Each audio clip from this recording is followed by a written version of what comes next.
Hai Bapak Ibu, kita ngopi bareng lagi hari ini, ngobrol untuk pertumbuhan iman bareng GKI Maulana Yusuf. Hari ini saya mau ngobrol dengan salah satu keluarga kecil yang tinggalnya jauh banget di negeri orang. Nah, ngapain mereka dan obrolan apa yang akan kami bicarakan? Mari kita bersama-sama ikuti di Ngopi Bareng hari ini. Ngobrol untuk pertumbuhan iman bareng GKI Maulana Yusuf. Nah, ini dia Bapak Ibu keluarga kecil yang akan kita ajak ngobrol bersama. Nah, siapakah mereka? Biar mereka yang nanti memperkenalkan diri masing-masing ya, Bapak Ibu. Halo. Halo. Halo. Si kecil yang cantik dan papa mamanya, apa kabar kalian? Baik. Baik. Sehat. Sehat. Sehat, puji Tuhan. Makasih udah mau ngobrol bareng sama saya hari ini. Nah, supaya enak nih dan Bapak Ibu yang ikut ngopi juga kenal. Boleh dong memperkenalkan diri, namanya siapa kalian, satu keluarga ini. Terus sekarang lagi di mana ini dan sudah berapa lama di sana? Oke, jadi perkenalkan, nama saya Calvin Dorozeus Abdiwijaya. Mungkin kalau dulu ya di Maulana Yusuf juga dipanggilnya Zeus. Ini juga masih Zeus sih. Nah, ini istri saya, Welsa. Kemudian ini yang kecil, namanya Soraya. Iya, jadi kami saat ini tinggal di Utsunomiya. Utsunomiya itu di Jepang, kalau dari Tokyo mungkin sekitar 120 km ke arah utara. Jakarta ke Gitu. Bandung kali ya. Ya, mungkin kayak kalau dari jarak kayak Jakarta ke Bandung ya. Dan kami di sini sudah masuki tahun keempat. Wow, tidak terasa ya. Sudah Iya. 4 tahun meninggalkan Indonesia, meninggalkan Bandung. Belum pernah Itu pulang dia. ya. Belum pernah pulang Iya. sampai sekarang. Belum pernah balik lagi, maksudnya. Rencananya tahun ini bulan April kemarin, tapi ternyata gara-gara coronavirus ini kan, jadi tiketnya harus di-refund ya. Kita lihat nanti kesempatan berikutnya ya. Iya.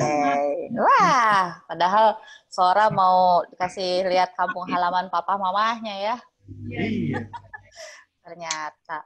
Nah, Zeus dan Welsa, Ya. boleh dong cerita bagaimana awalnya 4 tahun yang lalu mungkin gitu ya, atau mungkin sebelum-sebelumnya kalian bisa sampai ada di situ, di mana tadi? Okinawa ya? Mana sih? Utsunomiya. Oh iya, itulah ya, aku susah Iya. ininya, Enggak spellnya. Nggak Pokoknya di terkenal. Jepang aja ya. Iya, Tokyo ya. di Jepang. Hmm. Dekat lah dari Tokyo. Nggak terlalu jauh. Gimana nih? Cerita awalnya bisa nyampe ke sana tuh gimana? Cerita awalnya, jadi kami bisa ke Jepang itu kan gara-gara pekerjaan ya. Kebetulan waktu 3 tahun yang lalu, tahun 2017, setelah saya lulus, itu ada satu perusahaan otomotif di Jepang yang memang kebetulan mencari karyawan, dan karyawan ini untuk program Global Associate waktu itu.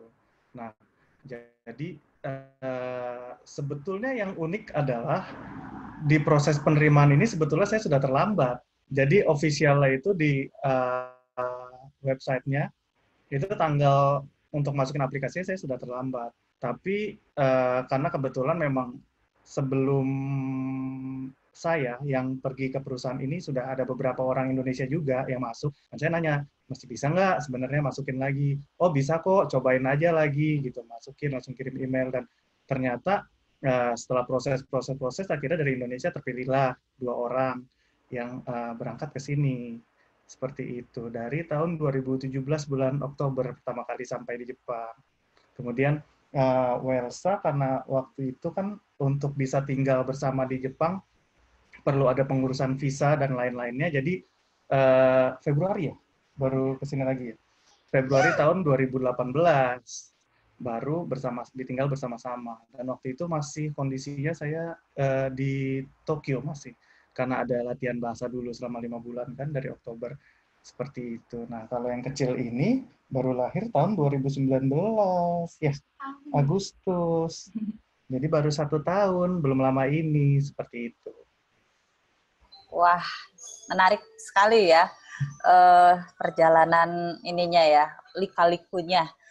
Eh, Gimana sih perasaan dan pengalaman tinggal di sana, bekerja di sana? Apa yang membuat bertahan? Pasti kalau kangen sih kangen ya. Tapi apa sih yang bikin bertahan?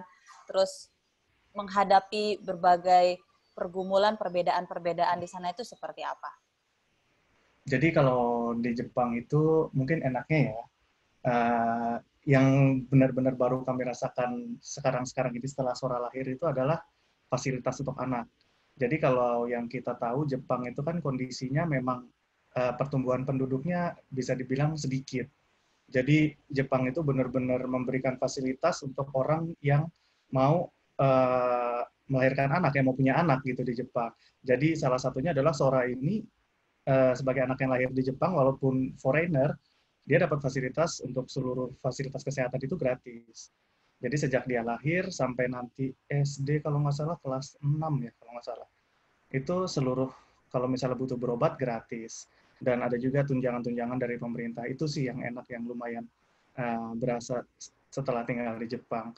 Kemudian juga kalau yang sudah banyak tahu juga, mungkin kalau yang sering lihat video di YouTube atau di berita juga, di Jepang ya teratur ya, disiplin. Kemudian untuk masalah transportasi juga benar-benar nyaman dan aman dari poin ke poin, semuanya bisa, ada kereta, ada MRT lengkap.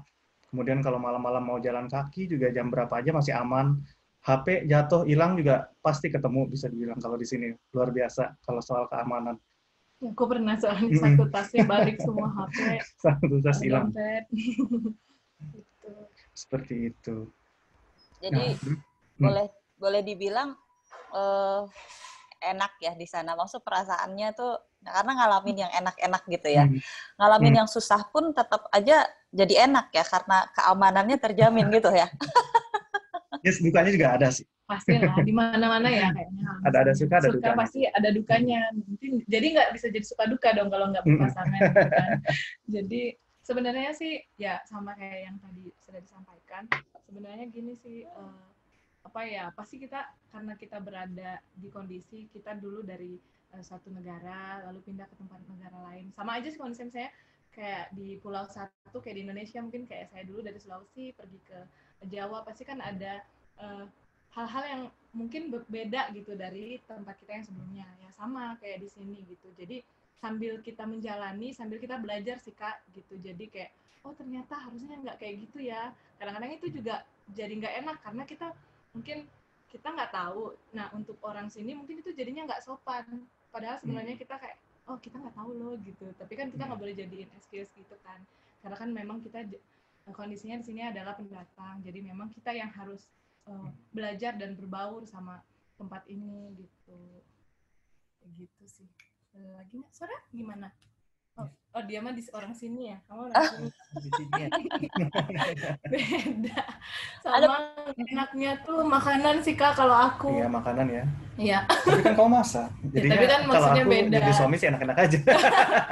Kalau aku misalnya kayak gini Kak, maksudnya aku kadang melihat kok enak ya promo di grup. Aku kan misalnya masih ikutan grup dari beberapa teman-teman di MA juga. Kadang-kadang share nih, promo di tempat makan ini oke loh, atau ada ini loh gitu. Tapi wah kita nggak bisa pesen ya. Itu sih kadang yang jadi, aduh kok sedih banget ya. Kok kita nggak bisa pesen, kok nggak ada aplikasi yang bisa nganterin. Ya. Oh iya. Kalau di Indonesia itu kan enak banget ya, apa aja ada Tokopedia, ada Gojek. Nah di Jepang ini karena memang pada dasarnya mandiri, jadi hampir nggak ada sih aplikasi-aplikasi. Baru belakangan ini setelah si coronavirus ini jadi pandemi, belakangan ada aplikasi-aplikasi lokal di Jepang yang seperti Gojek gitu yang ngantar-ngantar makanan. Tapi sebelumnya nggak ada sih.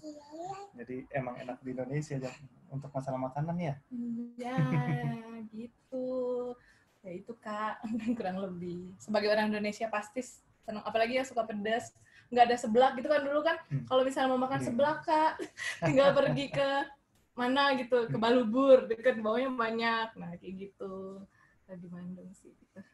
Nah, tadi kan dibilang bahwa memang kehidupan itu ada suka, ada duka. Lalu ini kan ngopi juga adalah ngobrol untuk pertumbuhan iman.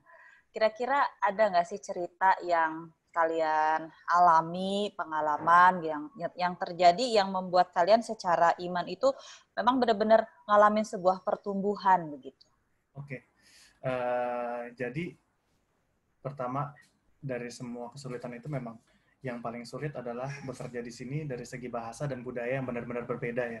Jadi itu saya sebagai yang bekerja di sini benar-benar terasa yang namanya stres itu luar biasa tinggi.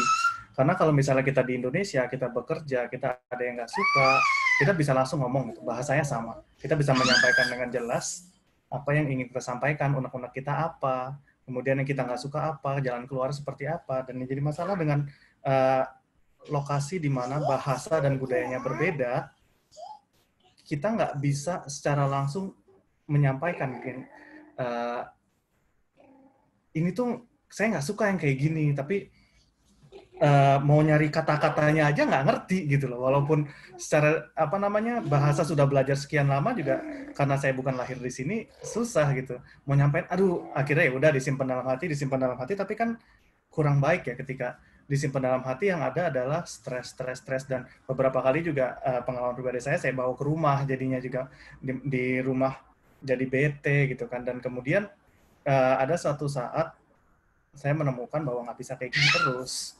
Jadinya ya saya coba mulai dengar-dengar lagu rohani beberapa kali yang ada di sini. Jadi kalau di kantor kebetulan karena memang orang Jepang kan nggak terlalu gimana ya, sama orang yang duduk di sampingnya nggak peduli lah. Jadi saya pasang headset aja sambil kerja, sambil dengerin lagu kayak Yesus Kawan Yang Sejati. Jadi selalu ada yang nemenin gitu, nggak pernah ditinggalin. Dan saya juga ada di sini karena ada maksud dan tujuan Tuhan menempatkan saya di sini, dan itu yang cukup menguatkan bagi saya.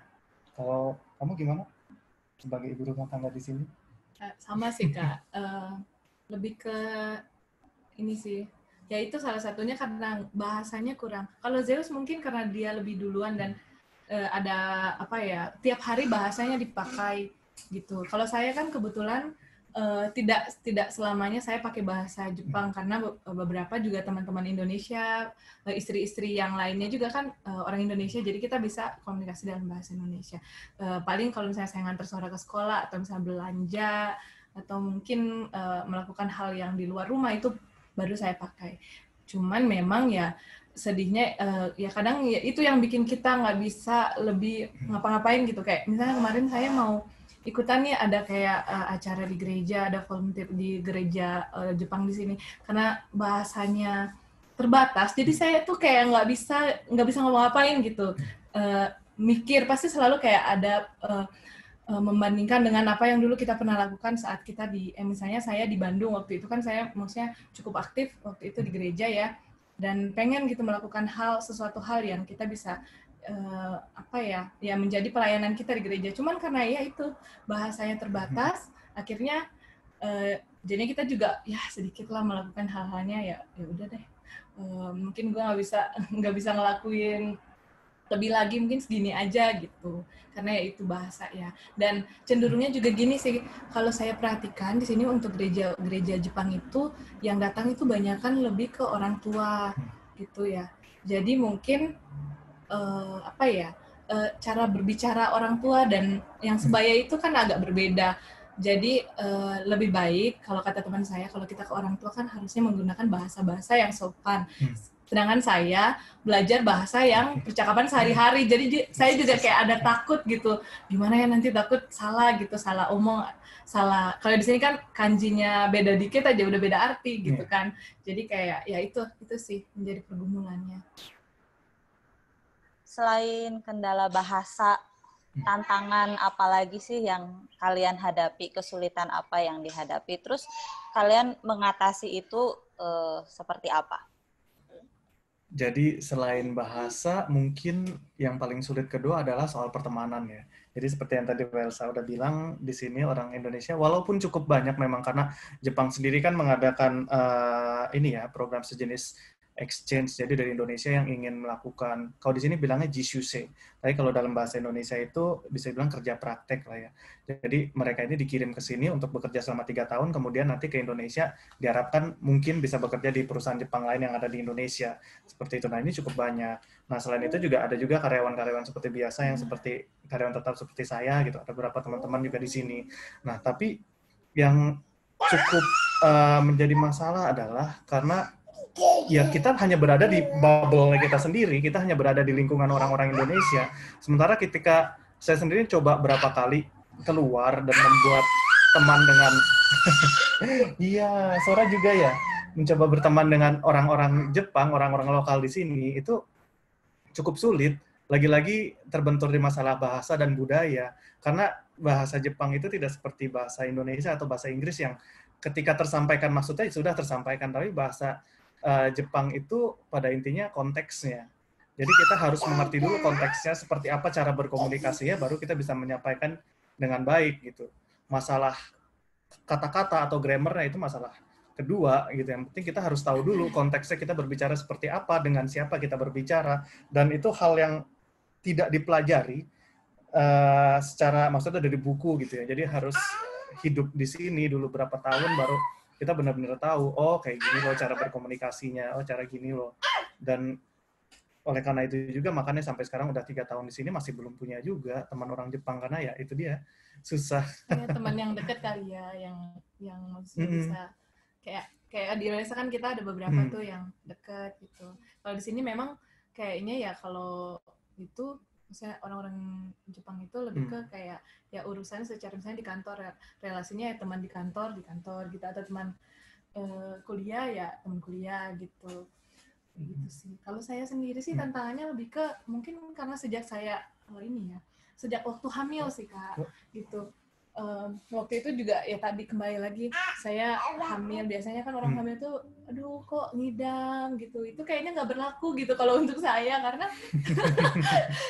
iya betul ya, susah ya mau apa yang ada sakit hati mau sop konro gitu lah bikin sendiri jadi lebih ke apalagi kan waktu itu kalau nggak salah saya ingat tuh saya ngidamnya tuh kadang-kadang malam gitu, jadi kayak pengen makan ini kok enak ya, aduh nggak bisa, akhirnya ya udahlah, jadi kayak udahlah akhirnya capek sendiri ya udah, dan akhirnya kadang-kadang kalau misalnya saya bisa masak pun ya udah akhirnya saya masak sendiri gitu, memang karena kebetulan saya suka masak juga, dan sebenarnya lebih ke ya udah nggak ada lagi gitu yang jual, ada mungkin tapi kan waktu dan tempatnya terbatas gitu, dan juga saat ini sih setelah melahirkan ini, jadi memang di sini tuh saya melihat ya perbedaan mungkin karena paling gampang kita di Indonesia selalu membandingkan, lebih ke orang di sini mau hamil nggak hamil itu lebih kayak sama aja gitu.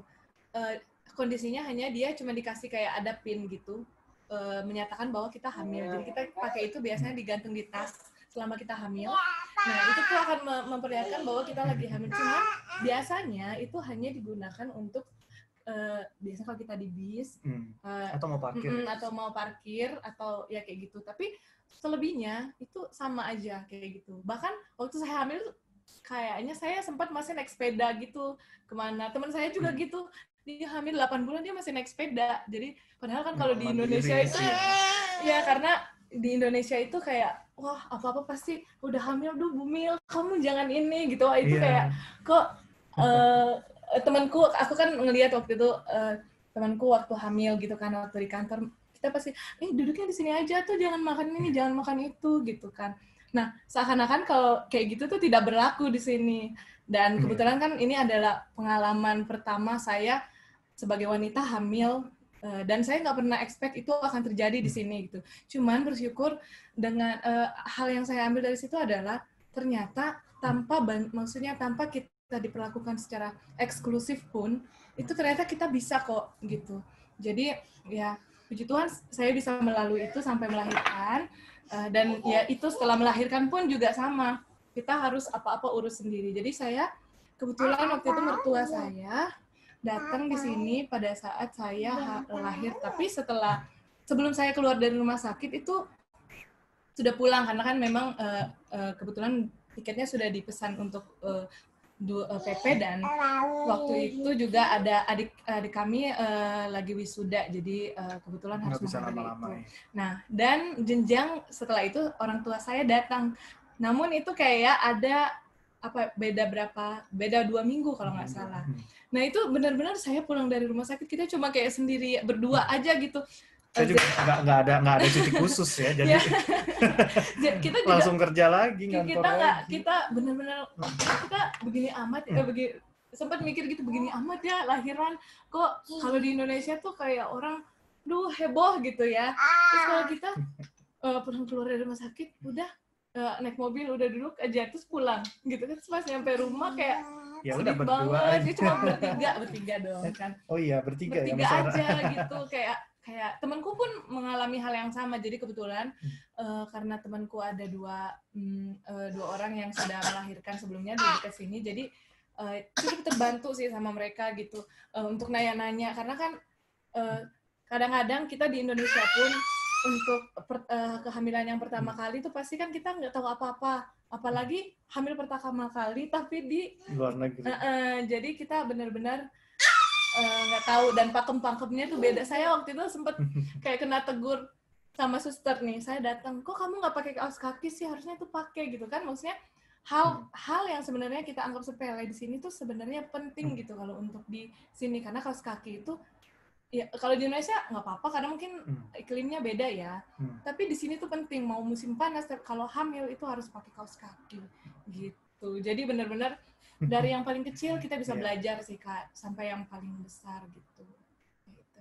Itu sih. Seputar suara sih ya banyaknya ya. Gitu. Nah, berarti nyambung nih tadi Welsa dan Zeus kan bilang sekecil apapun pasti ada pelajaran yang bisa diambil. Nah, selama 4 tahun sudah ada di sana, boleh dong berbagi pelajaran apa sih yang didapat, yang mungkin juga sangat berguna ya buat kita nih yang lagi ngopi bareng sama kita. Oke, jadi dari semua kesulitan yang dihadapi, pelajaran yang kami dapat itu adalah segala sesuatu tuh pasti ada jalan keluarnya, pertama. Asal kita mau berusaha. Jadi kayak seperti soal bahasa, ya memang kita harus ngeluarin effort, harus belajar lebih banyak dibanding fresh graduate orang Jepang yang langsung masuk kantor, langsung, ya ini kan bahasa ibu mereka langsung bisa ngomong, bisa langsung presentasi. Tapi saya sebagai orang baru di sini, dari negara lain, ya saya harus belajar bahasa mereka, harus belajar konteks dan budaya mereka. Nah, tapi dengan belajar ini, walaupun sulit, ya lama-kelamaan bisa juga sih mempresentasikan sesuatu dengan baik. Menyelesaikan proyek-proyek yang ada juga lama-lama bisa gitu, tapi memang perlu usaha yang lebih dari kitanya, jadi perlu ada kemauan juga dari kitanya gitu, jangan gampang menyerah, karena memang tinggal di luar negeri itu kalau kita lihat dari misalnya ya gampangnya, karena sekarang udah zaman sosial media, kalau kita lihat dari Instagram enaknya aja gitu ya, wah bisa jalan-jalan ke sini, bisa jalan-jalan ke sana, oh ini kerjaan aku kayak gini loh, bikin-bikin mobil kayak gitu, padahal bikin mobil itu yang dilihat orang dari luarnya, tapi di baliknya tetap ada rapat, tetap ada yang namanya bikin planning, dan seluruhnya dilakukan dalam bahasa Jepang dan dalam bukan alfabet gitu loh. Jadi kalau alfabet kan kita ya udah bahasanya beda, let's say misal bahasa Jerman gitu, kita masih bisa baca kata-katanya, tapi kalau bahasa Jepang itu karena dia pakai bahasa kanji ya untuk tulisannya, jadi sama dengan mungkin kalau tahu bahasa Mandarin juga sama, pakai aksaranya kanji juga. Dan ini benar-benar kalau menemukan kata yang baru, ini mau dibaca seperti apa, nggak tahu juga. Artinya apa, nggak tahu juga. Jadi ya sulit banget gitu. Cuma memang nggak bisa menyerah. Jadi yang saya lakukan untuk masalah ini adalah ya bikin notes kecil, saya catat kanji yang nggak tahu, saya bawa pulang, saya cari tahu lagi. Seperti itu berulang-ulang. Kemudian juga kesulitan kedua soal tadi berkaitan dengan proses kehamilan dan juga suara lahir, itu kan nggak mudah ya. Jadi dari awal masuk rumah sakit, kemudian di rumah sakit tuh ada berapa kali check up, segala macam itu semuanya kita nggak ngerti. Sebagai orang foreigner di sini, kita harus mulai cari tahu dari mana, itu juga sulit banget. Dan semuanya hanya tersedia bahasa Jepang. Jadi ya salah satu caranya dengan kita konsultasi orang-orang Indonesia yang mungkin sudah pernah melahirkan di sini. Kemudian dua ya, saya harus memberanikan diri untuk bertanya juga dalam bahasa Jepang ke orang-orang rumah sakit seperti apa gitu, sampai proses kelahirannya, kemudian daftarin untuk SORA, untuk dapatkan visa segala macamnya juga, untuk dapat residence card di sini juga semuanya prosedurnya dalam bahasa Jepang only gitu. Jadi ya itu semua harus kita yang mau cari tahu sendiri, harus kita yang mau melakukan sendiri. Soalnya kalau enggak ya siapa lagi kalau bukan kita kan, dan itu memang lagi-lagi butuh effort gitu, butuh usaha gitu ya. Kalau aku sih lebih ke ya balik lagi, karena mengurus anak di sini memang kita tidak seperti di tempat lain yang mungkin bisa dapat kemudahan, ada yang membantu gitu kan. Jadi hal yang bisa saya ambil sih lebih ke kami jadinya bisa bekerja sama tim Kak gitu. Jadi mungkin kan kadang orang kok kerjaan rumah tuh hanya yang lakuin ibu-ibu aja gitu. Tapi enggak, kalau di sini kami lebih, mungkin Zeus juga kadang-kadang yang dulunya mungkin dia nggak pernah cuci piring, nggak pernah nyapu gitu, nggak sambil ya. Nah gini nih, dia juga harus gitu, kadang-kadang kami gantian gitu, karena mungkin dia masih kecil ya, dan di sini tuh untuk menitipkan anak itu nggak bisa kalau kita alasannya tuh nggak cukup kuat kenapa kita harus menitipkan anak gitu. Jadi benar-benar yang dapat kami ini di balik kesusahan kami mengurus sebagai orang tua baru itu lebih ke kami merasakan bahwa dengan kami bekerja sama itu kami bisa loh gitu, tentunya tentunya pasti sama ya. Ya kan, maksudnya kita kadang-kadang nggak ngerti gitu, kadang-kadang nggak sadar juga oh ternyata ini bisa dilakuin. Misalnya Zeus, saya masak nih, habis itu karena saya ngurus Sora dia cuci piring gitu misalnya. Ya memang sih kalau dilihat kok istrinya nggak bantuin cuci piring atau gimana, tapi kan ya rumah ini bisa berjalan karena adanya kerjasama gitu, kayak gitu sih. Esther. Ini kan kesempatan yang istimewa ya. Kalian bisa ketemu juga nih sama teman-teman di Indonesia yang juga pasti kangen juga sama kalian. Ada ya? Apa yang walaupun mereka nggak bisa membalas, tapi kira-kira apa sih yang mau kalian sampaikan ke teman-teman kalian, ke Bapak Ibu yang ikutan ngobrol sama kita sekarang? Boleh mengungkapkan kekangenan atau apa? Boleh. Jadi yang paling kangen dari Bandung ya, walaupun dengan segala macetnya, tapi Bandung itu tempat yang paling nyaman buat tinggal menurut saya. Karena kan saya bukan lahir di Bandung, kemudian saya waktu kuliah pindah ke Bandung dan ketemu Elsa juga di Bandung, itu emang kerasa sih Bandung itu tempat yang benar-benar homey gitu untuk tinggal. Terus kemudian tempatnya udah tahu juga mau kemana-mana tuh udah enak gitu, udah enak lah, nyaman gitu. Kangen sih sama makanan-makanan di Bandung gitu, kayak sama sambal, sama ayam goreng gitu.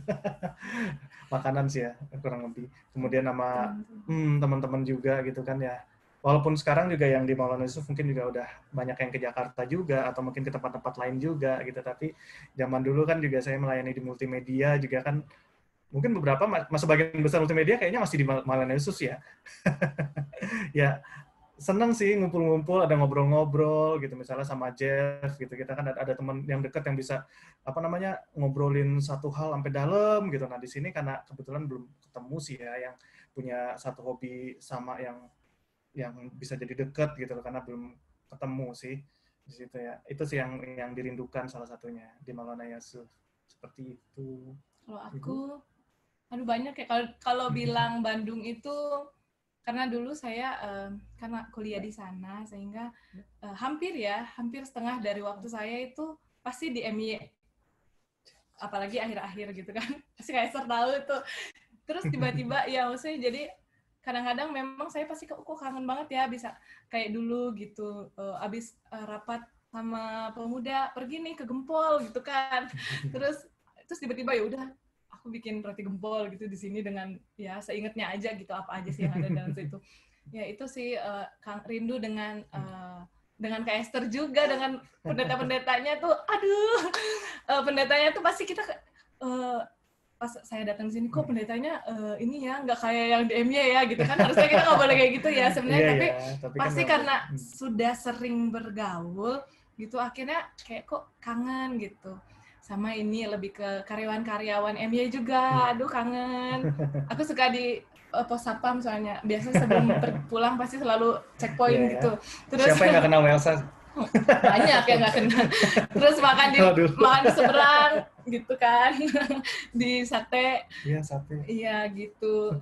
Sama teman-teman. Aku menjelang Natal ini aku dulu selalu beberapa kali sampai aku kerja itu aku selalu menyempatkan diri untuk ikut ada caroling di MY yang itu. Dan aku pas di sini kok kangen ya dulu beberapa kali ikut ya itu sih yang menjelang Natal ini kayak gitu sih.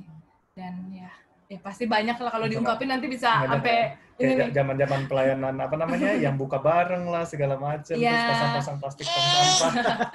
Banyak sih pengalaman. Dan salah satunya yang membuat kami bertemu juga karena di MY dan kami pun diberkati mendapatkan pemberkatan pernikahan di Maulana Yusuf waktu itu. Itu sih jadi makanya kita kangen banget sama MY ya.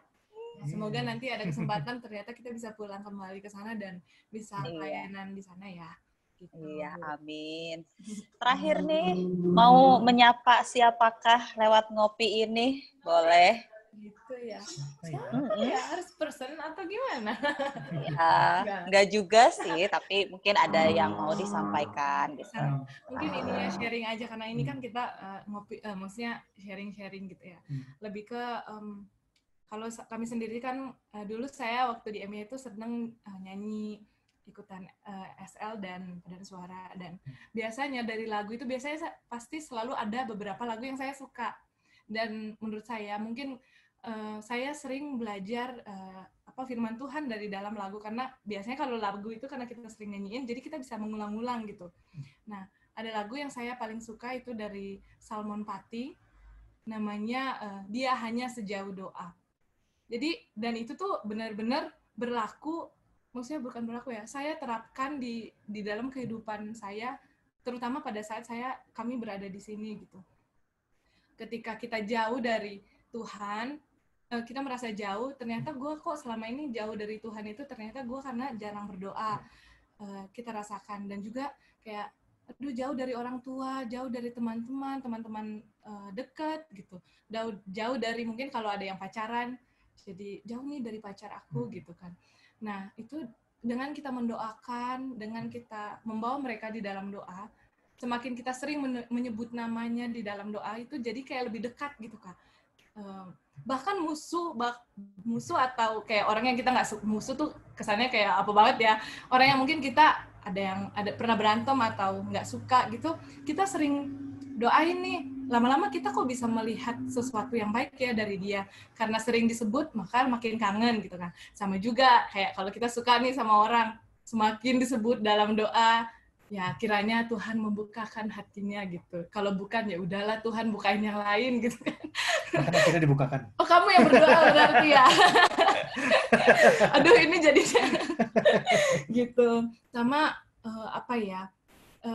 menghadapi berbagai masalah di sini, kok kadang-kadang kan orang sekarang sosial media apa yang dirasakan ya itu beda-beda orang ya. Ada yang langsung ditulis semua. Tapi ketika kita sampaikan itu di dalam doa, kita kok kayak curhat, ada yang curhat di media sosial, ada yang curhat di mana langsung person to person, ada juga yang ya udah karena saya cuma berdoa sama Zeus, mungkin kalau Zeus yang dengar bosan kayaknya ya udah saya curhat sama Tuhan aja deh, nggak pakai ngomong, maksudnya nggak pakai ngomong gini, cukup ngomong dalam hati, nggak pakai pulsa, wifi, nggak pakai HP gitu kan, nggak butuh pakai data gratis gitu. Apa aja bisa cerita. Apa aja bisa cerita dan nggak ada yang ngekat. Kalau misalnya saya ngomong sama Zeus nih, pasti enggak kan kamu nggak gitu.